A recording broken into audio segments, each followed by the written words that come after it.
భారతదేశపు మహాగ్రంథాలు, కావ్యాల సంపూర్ణ సంకలనం. సబ్స్క్రైబ్ చేయండి తిలక్. గంగా తీరమున కేవటునికివ్వడానికి తమరు శ్రీరామచంద్రునకు తమ చేతులతో అలంకరించినది.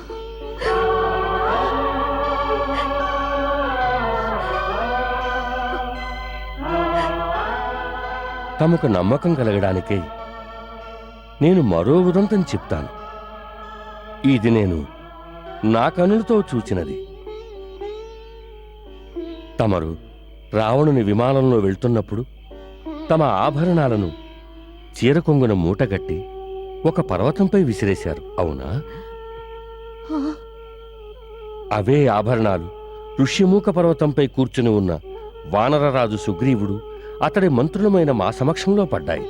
ఎప్పుడైతే మహారాజు సుగ్రీవునకు శ్రీరామునకు మైత్రి ఏర్పడినదో అప్పుడు సుగ్రీవుడు ఆ ఆభరణాలన్నీ ప్రభువుకు చూపించాడు.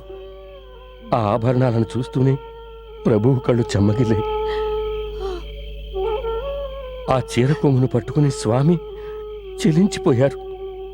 గద్గద స్వరంతో ఇలా అన్నారు: నేను నిద్రించేటప్పుడు సీత ఈ కొంగుతో నాకు సేద తీర్చేది. ప్రాతకాలంలో సంధ్యావందనం పూర్తయి వచ్చాక ఇదే కొంగుని నా చరణాలపై ఉంచి పాదాలను శుభ్రపరిచారని. అన్నీ జ్ఞాపకం ఉన్నాయా? అవును మాత, అన్నీ జ్ఞాపకం ఉన్నాయి. వారు అహర్నిశలు నీ జ్ఞాపకాల్లోనే గడుపుతున్నారు. మరి నన్ను తీసుకువెళ్ళడానికి ఎందుకు రాలేదు? ఈ దాసినెందుకు నిర్లక్ష్యం చేస్తున్నారు? వారికి తెలియదా క్షణమొక యుగముగా నేనిక్కడ కాలాన్ని ఎలా వెళ్ళతీస్తున్నానో? వారు రారు, మృత్యువు నా దరి చేరుట లేదు. ఏనాడు చేసిన తప్పుకో శిక్ష అనుభవిస్తున్నాను.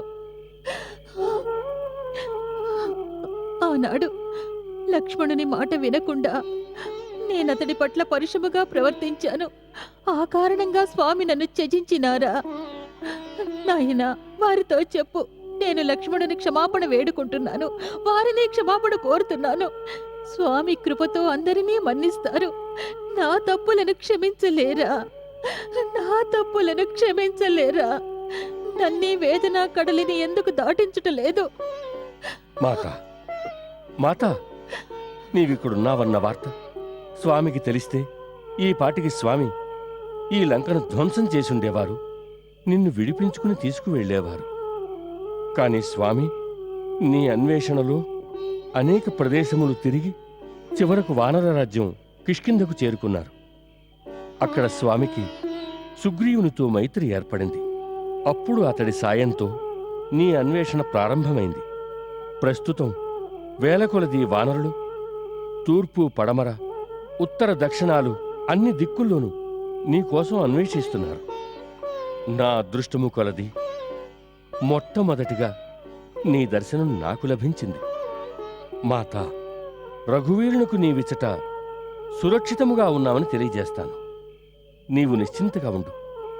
స్వామి ఇచ్చటకు రావడానికి ఎంతో కాలము పట్టదు. ఇక స్వామి దారిలో ఎలాంటి అవరోధాలు ఉండవు.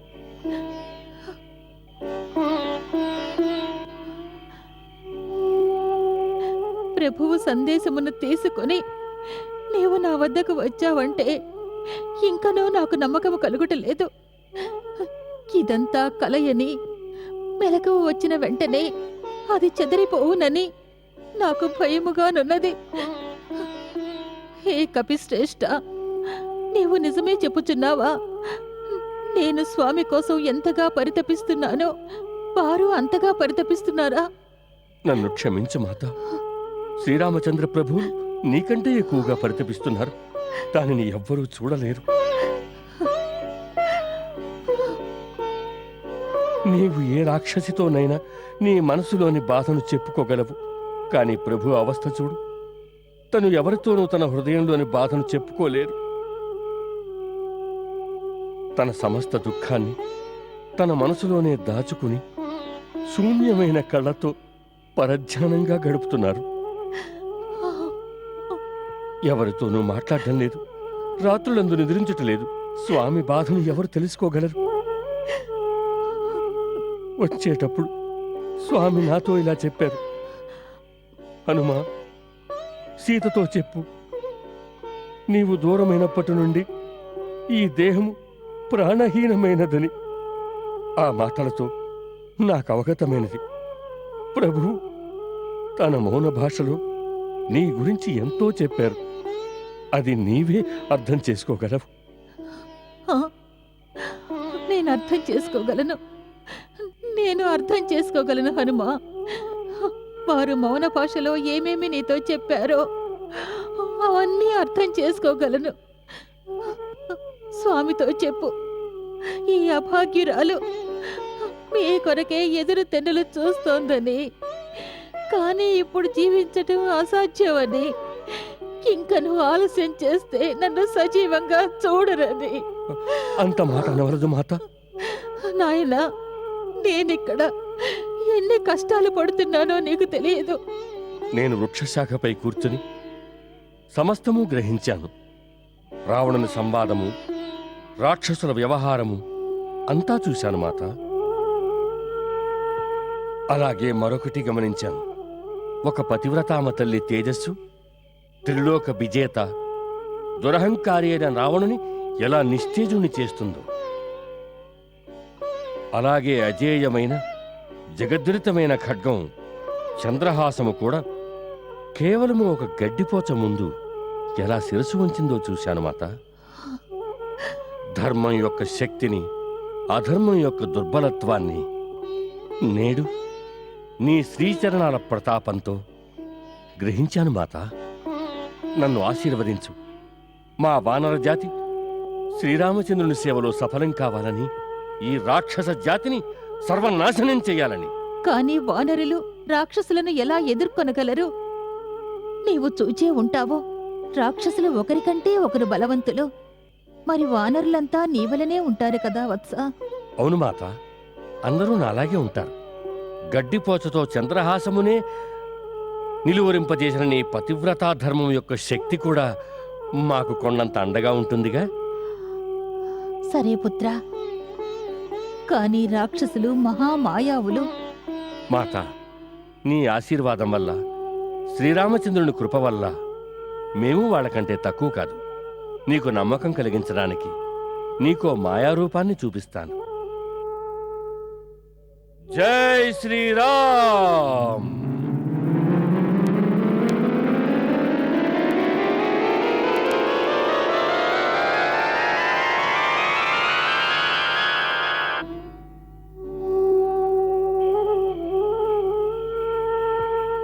చూడు మాత, మహారాజు సుగ్రీవుని సైన్యంలో నాకంటే బలవంతులైన యోధులున్నారు. మాపై నమ్మకముంచు, మేము ఏమాత్రమూ తీసిపోము. నాకు నీపై నమ్మకము కుదిరినది వత్స. నీవు నీ యథార్థ రూపమును ధరించము. జై శ్రీరామ్.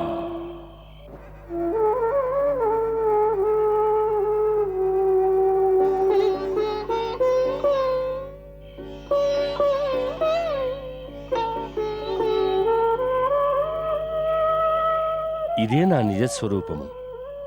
ఆ లఘురూపము నేను వనములో ప్రవేశించుటకై ధరించితిని. నన్ను శంకించకు మాత. నీవు ఆజ్ఞాపించిన నేను ఈ క్షణమే నిన్ను నా భుజాలపై కూర్చుండబెట్టుకుని లంక నుంచి తీసుకువెళ్తాను.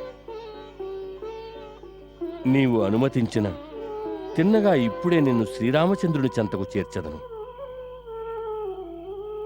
ఇక్కడున్న ఏ రాక్షసులు నా గమనాన్ని నిరోధించలేరు. మనం నిర్విఘ్నంగా వెళ్ళవచ్చు. నన్ను విశ్వసింపుము తల్లి. నీపై నాకు పూర్తి విశ్వాసమున్నది. పవనపుత్ర, నీతో నేనలా రాలేను. ఏ లంకలోని రాక్షసులు మన పైన దాడి జరిపితే నేను నిన్ను ఎలా కాపాడగలనని నీవు భయపడుతున్నావా తల్లి? లేదు, నీపై నాకు ఎటువంటి సందేహమూ లేదు. కాని అది నా పతివ్రతా ధర్మమునకు విరుద్ధము. నా ఇష్టానుసారము పరపురుషుని స్పర్శించరాదు. రావణుడు బలవంతంగా తీసుకొచ్చాడు. అప్పుడు నేను అసహాయురాలను. ఇప్పుడు స్వతంత్రించి నేను నీతో రావడం సంప్రదాయ విరుద్ధము. నేను కోరుకునేది రావణుని సంహరించి నాకు ముక్తిని కలిగించగల కీర్తి నా రఘువీరునికే దక్కాలి. దానివలన వారి గౌరవం ముల్లోకాలలోనూ పెరుగుతుంది. నేను వారిని ప్రార్థించినది ఒక్కటే, ఇకపై జాప్యము చేయవలదని. హనుమా, వారికిదే నా వినతి.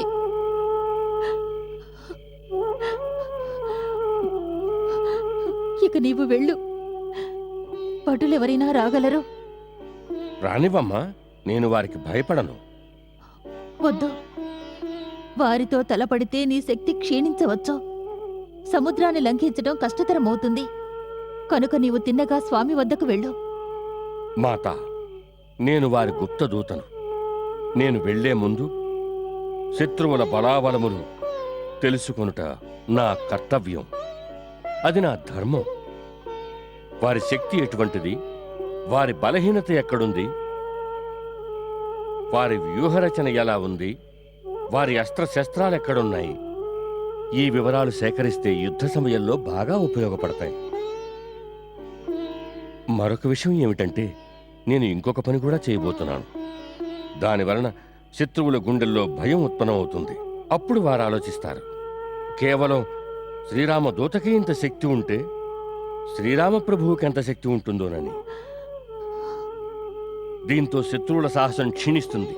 భయం కారణంగా యుద్ధంలో నిర్వీర్యులవుతారు. నా గురించి చింతించకు మాత. నాకు ఆజ్ఞ ఇవ్వు. నేను వెళ్లే ముందు కాస్త వినోదించి వెళ్తాను. అటులనే వత్స. రఘువీరుని నామము స్మరిస్తూ నీ కర్తవ్యమును పూర్తి చేయమో. అమ్మా, నాకు ఆకలిగా ఉన్నది. ఈ వనములో నోరూరించే ఫలములున్నవి. ఇక్కడ నుండే ప్రారంభిస్తాను. ముందు ఫలములు అరగిస్తాను, పిమ్మట వనమును ధ్వంసం చేస్తాను. కోలాహలము విని నీవు చింతించకు. వెళ్లే ముందు ఒక్కసారి నీ ఆశీస్సుల కోసం వస్తాను. అటులనే.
ఏమిటా చప్పుడు?